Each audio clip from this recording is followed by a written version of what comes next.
완도와 더불어 함께하는 완도 주사랑교회. 오늘 우리에게 주신 하나님의 말씀은 에스겔 15장 1절에서 8절까지 말씀입니다. 에스겔 15장 1절에서 8절까지 우리 하나님의 말씀을 한 절씩 교독해서 읽겠습니다. 여호와의 말씀이 내게 임하여 이르시되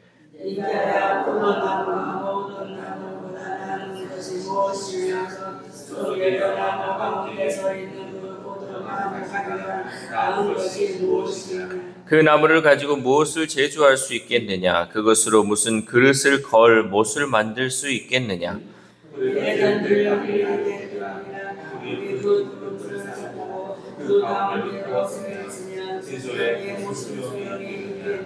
그것이 온전할 때에도 아무 제조에 합당하지 아니하였거든. 하물며 불에 살라지고 탄 후에 어찌 제조에 합당하겠느냐?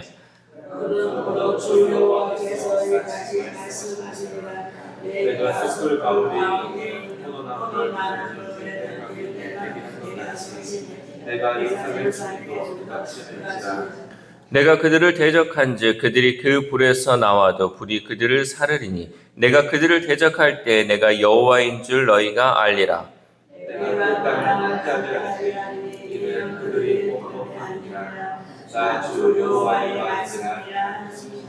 아멘. 할렐루야. 오늘도 하나님 주시는 말씀을 통하여 오늘 하루 하나님의 은혜로 살아가는 귀한 하루 되시기를 소망합니다.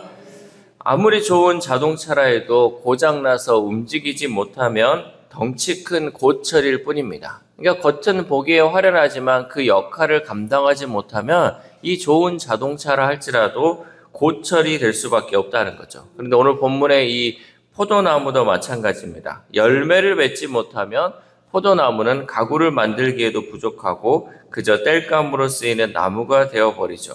이렇게 포도나무는 본래의 목적을 상실하면 오히려 여느 나무보다 못한 존재가 되는 것입니다. 하나님의 백성도 마찬가지죠. 선택받았다 해도 그 사명을 잊어버린다면 빛을 잃은 등불처럼 허무한 존재가 되어버린다는 거죠. 먼저 하나님은 에스겔에게 포도나무가 모든 나무보다 나은 것이 무엇이냐고 질문하십니다. 우리 2절 말씀 시작. 인자야, 포도나무가 모든 나무보다 나은 것이 무엇이랴? 숲속의 여러 나무 가운데 있는 그 포도나무 가지가 나은 것이 무엇이랴? 아멘.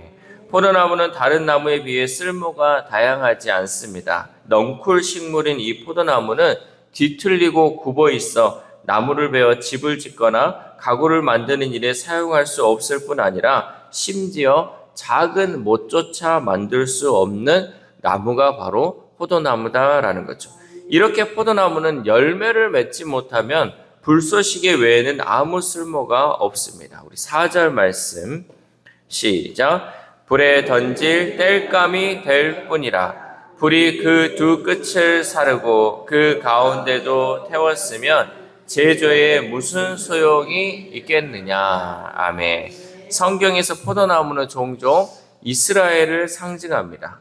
또한 포도나무는 이스라엘 백성에게 익숙한 나무였습니다. 우리도 성경에 보면 자주 등장하는 비유가 이 포도나무 비유잖아요. 그래서 요한복음 15장에도 마찬가지로 포도나무 비유에 대해서 예수님께서도 말씀하시죠.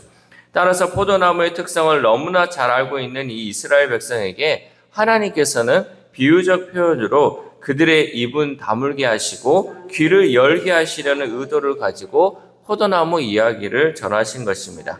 하나님의 백성으로 마땅히 순종과 의의 열매를 맺어야 할 이스라엘이 그 소명을 다하지 못했을 때 그들이 얼마나 무가치한 존재로 전락할 수 있는지를 극명하게 보여주는 것이 바로 이 포도나무의 이야기입니다.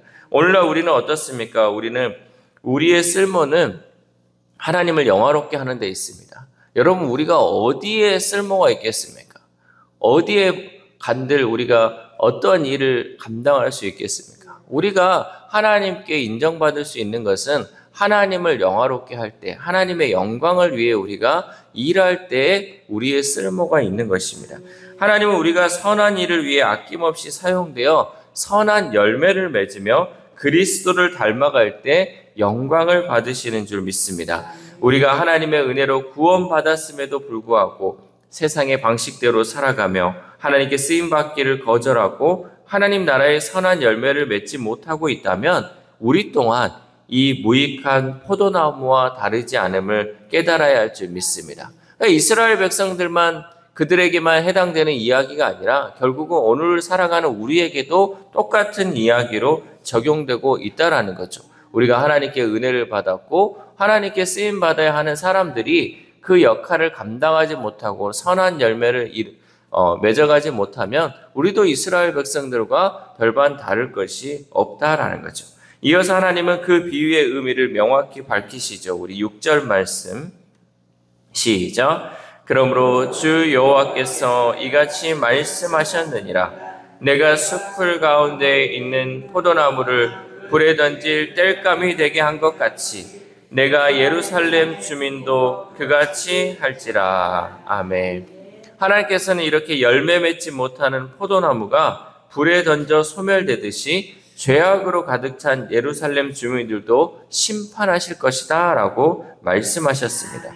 열매를 맺지 못하는 이 포도나무의 운명은 이미 정해져 있습니다. 그것은 바로 불에 태워지는 것입니다.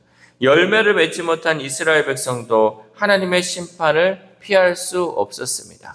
이 열매를 맺지 못하는 포도나무, 그냥 농부가 이것을 관리하는 데 있어서 열매를 맺지 못하는데 그 나무를 놔두면 어떡하겠습니까? 그냥 없애버려야지. 그래서 베어서 결국은 불에 태워지는 것밖에 될 수 없다라는 거죠. 마찬가지로 이스라엘 백성들도 이러한 역할을 하나님의 선택받은 백성으로 하나님께서 이 이스라엘 백성들을 구원하시고 살리시고 또 그들이 세상 가운데 빛과 소금의 역할을 감당해야 하는데 그러한 일을 감당하지 못하면 결국은 심판받을 수밖에 없다라는 거죠. 그들의 불순종과 우상 숭배의 결과 예루살렘은 바벨론에게 멸망당하고 백성들은 포로로 끌려가게 되었죠. 그들이 혹 잠시 재앙을 피할지라도 하나님은 끝까지 그들을 쫓아가 멸망시키실 것입니다. 우리 7절 말씀 시작. 내가 그들을 대적한지 그들이 그 불에서 나와도 불이 그들을 사르리니 내가 그들을 대적할 때 내가 여호와인 줄 너희가 알리라. 아멘. 그러나 이러한 하나님의 심판의 목적은 그들을 괴롭게 하기 위한 것이 아니라 이스라엘의 회복입니다. 하나님이 이러한 모든 징계를 하신 것은 이스라엘 백성들이 회복해서 그 빛을 잃어버리지 않고 그들이 쓰임받기를 원하는 것이 바로 하나님의 목적이라는 거죠. 이 심판을 통해 그들은 비로소 하나님이 여호와인 줄을 깨닫게 될 것입니다. 우리들 또한 하나님의 백성이라 자처하면서도 죄악을 반복하고 심판을 부인하며 회개하지 않는 완고한 태도를 가지면 우리도 하나님의 심판을 피할 수 없게 될 것입니다. 마지막 때에 많은 사람들이 예수 그리스도를 믿는 우리들을 조롱하며 주님이 강림하신다는 그 약속이 어디 있느냐며 정욕을 따라 떠들지만 우리들은 다시 오신다는 그 주님의 약속을 믿음으로 이 모든 상황을 이겨내야 할 줄 믿습니다. 여러분, 주님이 언제 오실까? 주님은 과연 언제 오실까? 세상 사람들은요, 지금까지 오지 않았는데 언제 오겠냐? 라면서 우리를 비방하고 조롱할지라도요, 우리는 늘 주님이 오늘도 오실 수 있다라는 그 믿음을 가지고 이 모든 상황을 이겨내며 또 하나님의 선한 열매를 맺으며 살아가야 할 줄 믿습니다. 사람들이 뭐라 한다 할지라도 또 그것이 응답이 더디다 할지라도 우리는 늘 하나님을 바라보며 살아가는 존재가 되어야 한다라는 거죠.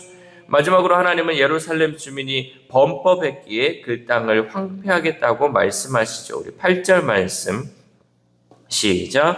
내가 그 땅을 황폐하게 하리니 이는 그들이 범법함이니라. 나 주 여호와의 말이니라 하시니라. 아멘. 여러분, 죄는 개인의 삶뿐 아니라 공동체와 환경까지도 무너뜨립니다. 이게 결국 이 죄라는 것은 나 한 사람으로 끝나는 것이 아니라 내가 속해 있는 이 공동체, 또 내가 밟고 있는 이 땅까지도 영향을 받을 수 있다는 거죠. 아담이 선악을 알게 하는 나무의 열매를 따먹었을 때 땅은 엉겅퀴와 가시를 내며 저주를 받았어요. 잘못한 것은 사람인데 그 땅이 이 엉겅퀴와 가시를 내며 저주를 받게 되었다는 거죠. 이렇게 하나님의 심판은 적과 꿀이 흐르는 약속의 땅을 사람이 거주할 수 없는 황폐한 땅으로 만들어버립니다. 하나님께서 심판하시는 것은 우리 한 사람만을 심판하는 것이 아니라 나하고 관련되어 있는 이 모든 것을 함께 심판하신다라는 거죠. 여기서 황폐함이라는 뜻은 버려져서 공포를 자아내는 상태를 의미합니다. 그러니까 황폐함은 아무것도 없는 것이 황폐함이 아니라 이것은 버려지고 공포를 자아내는 상태, 이것이 바로 황폐함이다라는 거죠. 하나님의 약속의 땅을 이렇게 버리시고 공포를 나타내게 하신 이유는 바로 그들이 범법했기 때문이다라고 말씀하죠. 이 범법했다는 것은 하나님의 말씀을 지키지 않고 하나님을 배신했다는 의미를 가지고 있습니다.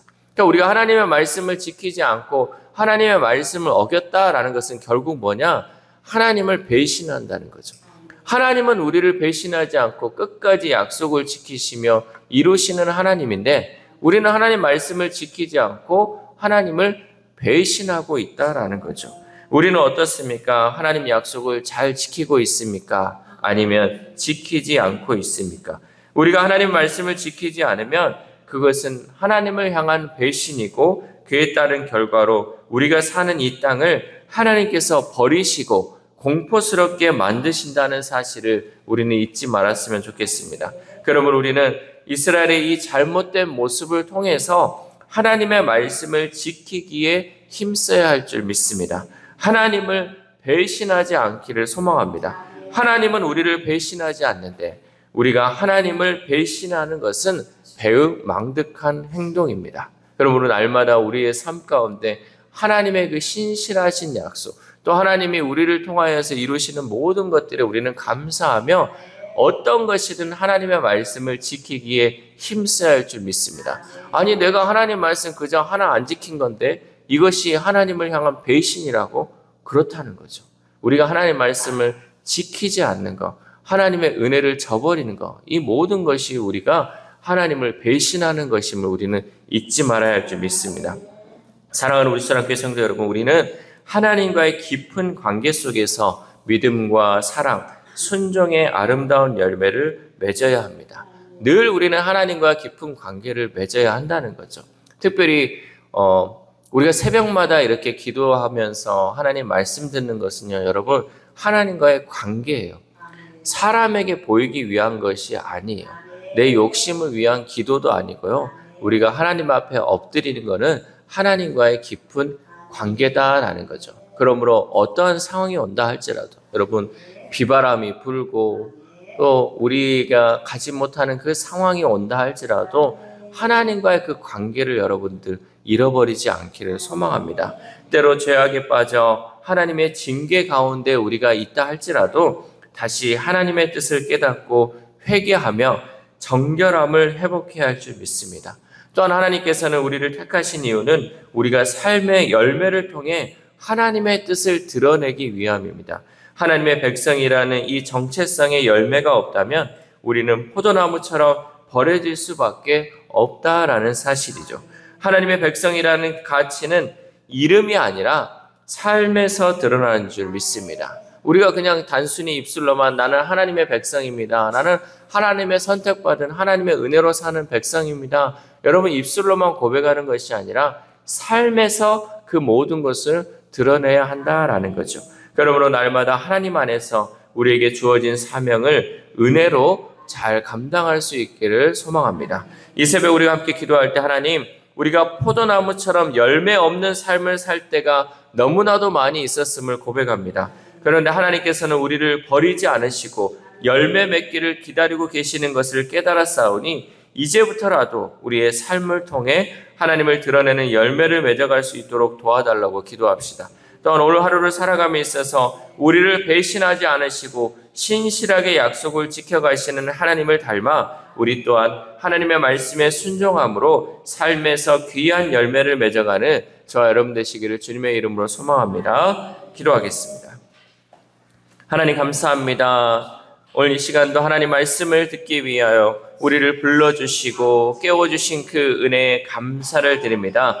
오늘 말씀을 통하여서 하나님께서 이스라엘 백성들에게 포도나무 비유를 통하여 하나님의 말씀을 강력히 전한 것을 깨닫습니다. 하나님, 이 말씀이 단순히 이스라엘 백성들이 들으라고 하는 말씀에서 그치는 것이 아니라 오늘을 살아가는 우리에게 또한 말씀하시는 것으로 깨달았사오니 하나님, 우리가 그 사명을 잃어버리지 않게 하시고 하나님의 그 은혜를 저버리지 않는 우리 주사랑 공동체 될 수 있도록 도와주시옵소서. 하나님께서 우리를 선택하시고 우리에게 많은 은혜를 부어주신 것은 우리가 정말 이 땅 가운데 빛과 소금의 역할을 감당하며 하나님의 선한 열매를 맺어가기 위함임을 깨닫습니다. 하나님, 우리의 삶이 그러한 삶으로 살지 못했다면 오늘부터라도 다시 우리의 삶이 하나님의 은혜로 살아가는 삶이 되게 하시고 이 세상에서 썩어져가는 이 세상에서 빛과 소금을 감당하며 하나님을 영화롭게 하고 하나님께 영광 올려드리는 우리의 삶이 될 수 있도록 주님 인도하여 주시옵소서. 또한 하나님, 아픈 환우들을 위해서도 기도합니다. 병원에서 입원 중인 환우들, 또 치료와 회복 중에 있는 환우들이 있습니다. 또 코로나로 인하여서 하나님 입원 중에 있는 성도들도 있습니다. 하나님께서 친히 이 시간 함께하여 주시고 안수하여 주심을 통하여서 온전한 회복과 또한 온전한 치료가 이루어질 수 있도록 주님 도와주시옵소서. 우리는 하나님 할 수 있는 것이 기도밖에 없습니다. 하나님, 우리의 중보를 통하여서 죽어가는 영혼이 살아나게 하시고 아픈 환우들이 회복되는 역사가 이루어질 수 있도록 도와주시옵소서. 또한 우리의 다음 세대, 우리의 자녀들을 위해서 기도합니다. 하나님, 우리가 얼마나 우리의 자녀들을 위하여 울며 기도했습니까? 우리의 자녀들의 그 믿음을 위하여서, 우리 자녀들의 그 삶을 위하여서 우리가 얼마나 간절히 주님께 기도했습니까? 하나님, 혹 우리가 간절히 기도하지 못하였다면 다시금 우리가 이 기도를 회복함을 통하여서 우리의 자녀들 온전히 하나님의 영광을 위해 살아가는 자녀들로 쓰임받을 수 있도록 더욱더 힘써 기도할 수 있도록 도와주시옵소서. 또한 오늘 하루를 살아갑니다. 내일 거룩한 주일을 준비하며 나아갈 때 하나님, 오늘 하루가 준비된 삶이 되게 하시고 오늘 하루가 하나님께 영광 올려드리는 귀한 하루 될 수 있도록 도와주시옵소서. 이 모든 말씀 우리를 구원하여 주신 예수 그리스도의 이름으로 기도드립니다. 아멘.